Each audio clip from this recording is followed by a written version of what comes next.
Meron po mga Christian vloggers, mga sensitive po sila. At ang hindi ko po nagustuhan doon sa kanilang content, inilagay po nila, do not listen to Hillsong music anymore. Tapos, after ilang days, nakakita na naman ako kanina. Kanina nga po, ganyan din po, stop listening to this group, kanya Hillsong.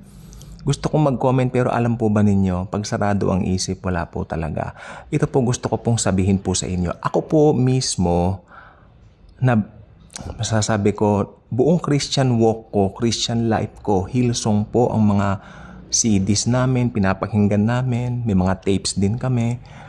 Maganda po talaga, nakaka-bless po talaga. Pero hindi ko po ikakaila sa inyo, nakita ko po yung pagbabago ng kanilang musika.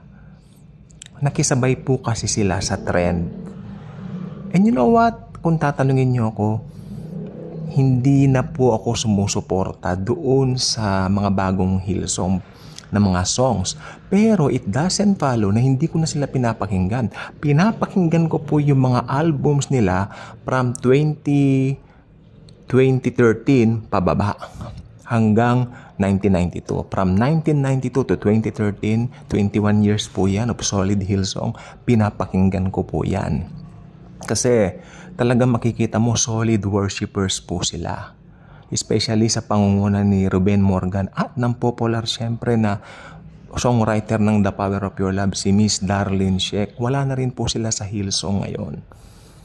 Pero nandoon po talaga yung mga legacy na ibinigay ng Panginoon sa kanila. Yung talent po nila na feed ang buong mundo. Pag maraming nadadown, yung kanta ng Hillsong na Still, yan po, nagpapakalma po yan, nakakatulong yan. Kaya, yung mga nagsasabi na hindi papakinggan ng Hillsong, bakit naman po? Alam niyo po kasi may iskandalo si Brian Houston, yung kanila pong pinaka-founder, no? Yung mga producers ng mga songs na to.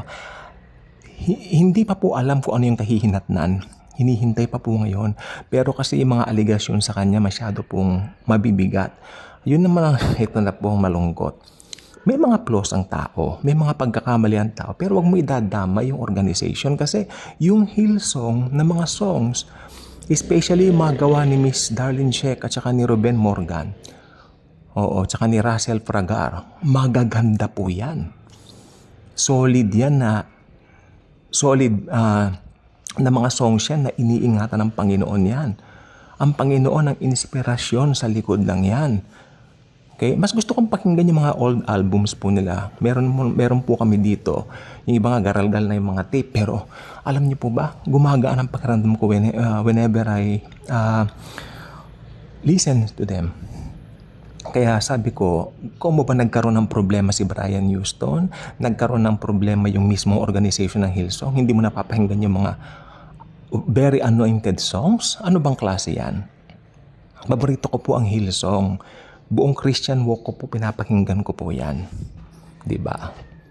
So, yan, hindi na matatanggal yan sa maraming Kristiyano ngayon. They love Hillsong. Especially yung 2013 pababa. Kasi right after that, 2014 hanggang ngayon, hindi ko po alam. Dahil hindi na po ako nakikinig nga. Kasi pag sa Spotify, pinipili ko lang yung mga lumang albums kasi may discography doon, pipiliin ko. Ayun yung mga albums na talagang kinalakihan ko.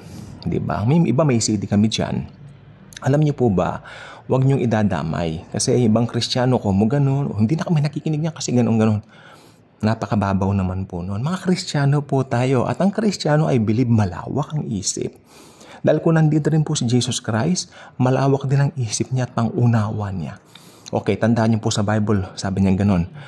Panginoon, pupunta ka sa bahay ng isang makasalanan. Di ba si Sakeo? Pero pumunta siya doon. Oo. Sapagkat, sabi niya, ang nangangailangan ng manggagamot ay yung mga tao na may karamdaman. At kung wala kang karamdaman, hindi ka na kailangan ng manggagamot. You don't need me anymore because, di ba, magaling ka na eh. O, yun ang mga Pharisees, mga Pariseyo. Nakakalungkot, maraming Kristiyano ngayon merong parasyotical attitude. parasiotical attitude, mga pariseyo sa modern times. Nakapanood po ko isang Pilipino, nakakatakot po siyang mag-preach. Isa po siyang, alam niyo na, hindi ko na mamagitin din. Wow, kako. Parang hawak talaga niya yung mga tao niya, yung mga members niya. Loyal sa akin itong mga ito, ganon-ganon. I mean, sa atin po kasi mga Kristiyano, Galatia 5:1, malaya na tayo, manatili tayong malaya. And patuloy po natin pakinggan ang Hillsong na mga kanta, especially mga luma sa pangunguna ni Darlene Sheck. Okay? At kung di pa kayo subscriber dito sa ating channel, invite you to do so. Click the notification bell, share this video, share the wonderful love of the Savior, the Lord Jesus Christ Himself. Thank you, and Jesus truly loves us all.